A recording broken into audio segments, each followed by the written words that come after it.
खुलुमबाय बड'लेण्ड रादाब नायगिरि बयनिसिमबो फुंबिलिनि गोजोन हामलायथि बावहरबाय दिनै 2 अक्ट'बर 2025 इं मायथाइनि सानसेनि फानजामुथिखौ फरायथिनो लाबाय। मेष राशि साख्रि जाफुंसारनायनि रादाब मोनगोन बिफानि गोसोखौ गोजोनहोनो हागोन गाहाम सान। वृष राशि नंखाय दाय साजायनानै गाज्रियै बानसावजानो हागौ गोसोआव गोबां दुखु मोननांगोन सांग्राङै सोलिनाया गोनां। मिथुन राशि खामानियाव मुखुब जानानै थानांगोन थांलाय फैलायजोंनो देहाखौ मेंनाय मोनगोन गुबुननि मदद लायोब्ला गाहाम जागोन। कर्कट राशि गोसोआव मोजां मोननायनि सानस्रिया जायगा लागोन गावनि आंगो लोगोरिनि सायाव फोथायनाया बांसिनगोन गाहाम सान। सिंह राशि गोबां रां रुफा आखायाव फैगोन गावनि आरो नखरनि गोनांथिफोरखौ सुफुंनानै लानो हागोन गोजोननि सान। कन्या राशि गावनि गोरोन्थि हाबा मावनायनि थाखाय गिदिर खैफोदाव गोग्लैगोन गोसोआव गोबां दुखु मोननांगोन गाज्रि सान।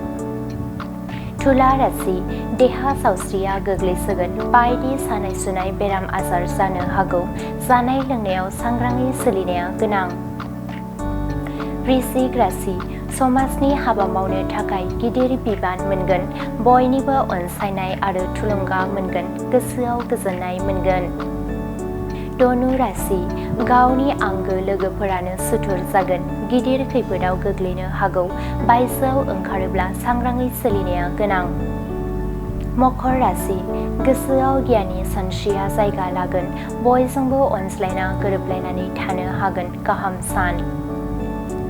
कुम्भ राशि गावनि इयुन जिउखौ लानानै जिंगा सिगोन गोसोआ थाथेरनो हायै उसुखुथु जागोन सांग्राङै सोलिनाया गोनां।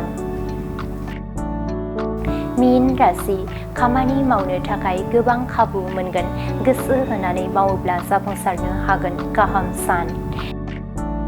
दिनैनि राशि फरायथिनाया एसेनोसै बेजों लोगोसेनो दिनैनि साना बुहुमनि साफ्रोमबो सुबुंफोरनि थाखाय गाहाम जाथों बेनि थाखाय बड'लेण्ड रादाब नखरनि जानानै इसोरनि खाथियाव आरज गाबनाय थाबाय गोजोन्थों।